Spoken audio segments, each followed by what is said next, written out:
Olá, esse é o seu canal A Igreja e a Boa Gestão.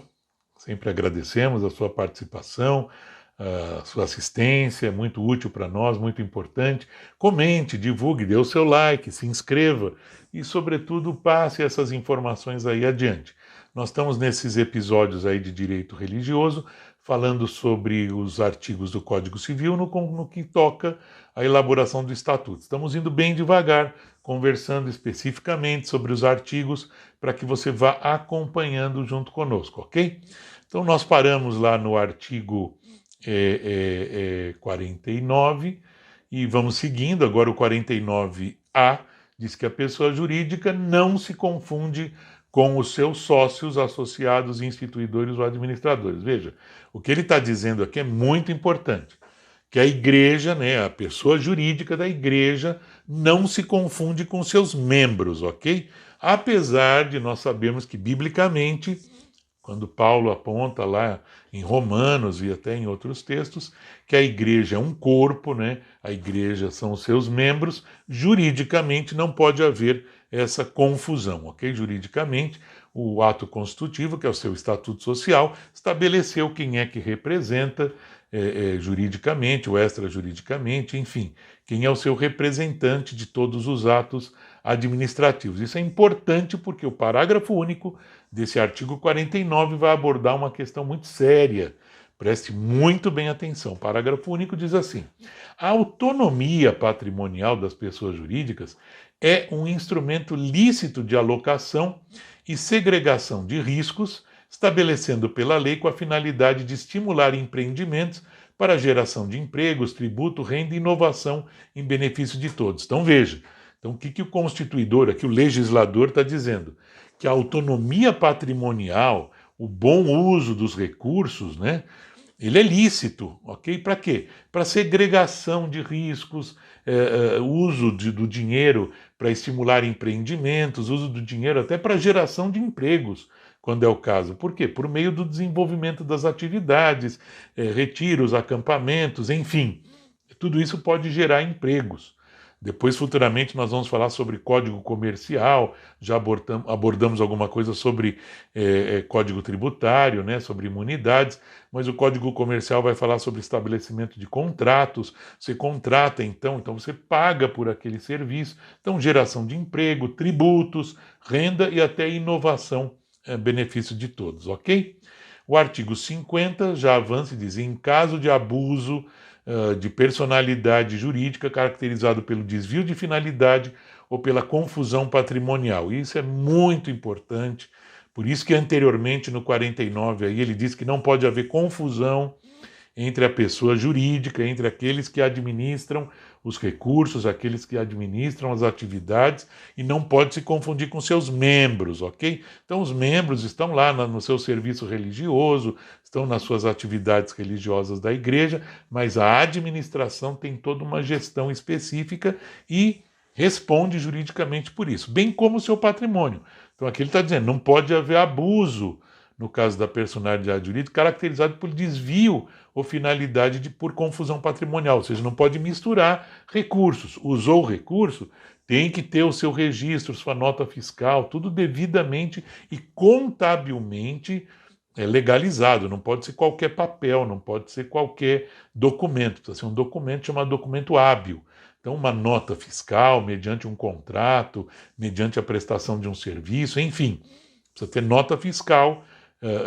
O financeiro precisa acompanhar o pagamento dessa nota fiscal, então você tem que pagar numa conta da pessoa jurídica. No caso de MEI, ainda existe aí uma liberação, uma flexibilização, você pode até fazer o pagamento na conta da pessoa física, daqueles que têm MEI, mas no caso de pessoa jurídica, você tem que fazer o pagamento na conta da pessoa jurídica, no nome daquele CNPJ, enfim. Não pode fazer contratação no CNPJ, pagamento na pessoa física, enfim, não pode ter confusão patrimonial, ok? Então pode ter aí um caso muito sério de ir para judicial, ok? E ter que responder juridicamente por esse abuso ou por essa confusão patrimonial. Então, muito cuidado com relação a isso. O parágrafo 1º diz que, para os fins disposto neste artigo, desvio de finalidade é a utilização da pessoa jurídica com propósito de lesar credores, ou totalmente diferente da finalidade que foi descrita lá no Estatuto Social. Por isso que lá no início do Estatuto ele diz quais são os fins, qual é a finalidade desta igreja, dessa organização religiosa. Então ela não pode fugir desta finalidade, principalmente com finalidade de desvio de recursos ou de lesar credores ou algum ato ilícito, ok? E aí ele explica no parágrafo 2º o que é confusão patrimonial. É a separação de fato entre os patrimônios. Então a contabilidade deixa bem claro o que é fato, responsabilidade e o ato jurídico, né, ou fato e ato contábil. Então, para todo ato contábil, existe um fato contábil diretamente relacionado a ele. Para cada ato, um fato contábil, ok? Então ele diz ali, não pode haver separação dos fatos contábeis entre aquilo que foi utilizado, tudo que tem em relação a movimento patrimonial. Preste muito bem atenção nisso, ok? Então vamos lá. Inciso 1. Cumprimento respectivo pela sociedade de obrigações do sócio ou do administrador e vice-versa.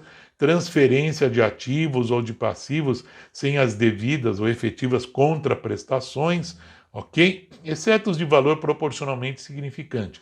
Pequenos valores de pequena monta, ok? Aí não tem problema. Você não pode transferir um carro, não pode transferir um imóvel. Então é isso que ele está dizendo aqui.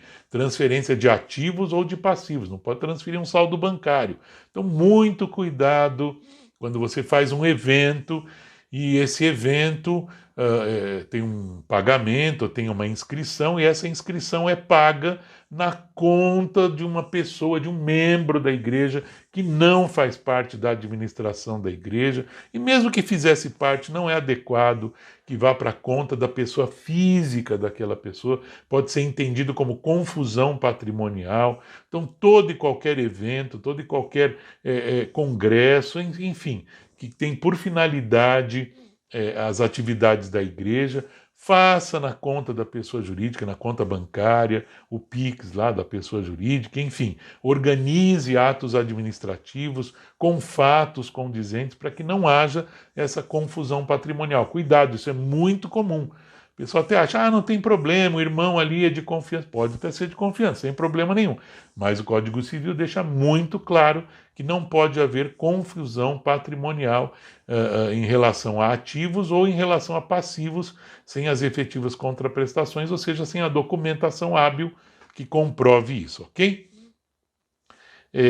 O parágrafo 3º diz o disposto, então, no parágrafo 1º e 2º, também se aplica a extensão das obrigações de sócios ou de administradores à pessoa jurídica.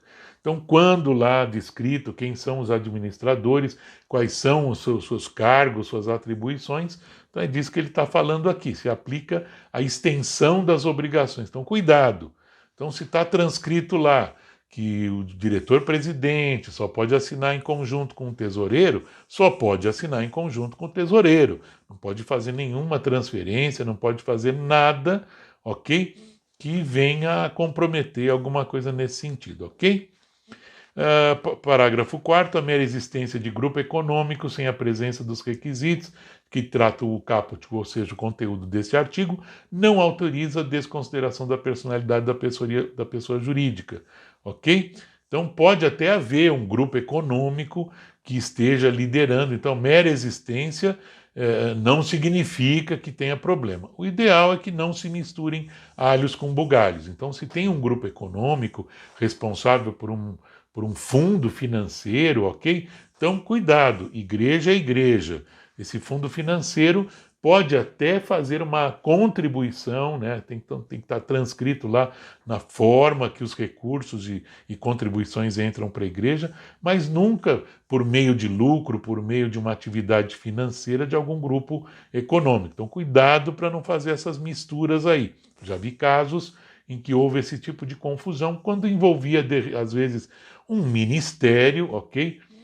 Um ministério ou uma fundação, uma instituição até internacional que tinha um certo poder econômico que auxiliava na manutenção e na administração de algumas igrejas. Então, cuidado, pode até existir, mas deixe bem claro qual é a finalidade, até onde um vai, até onde o outro atua, ok? Isso tem que estar muito bem claro.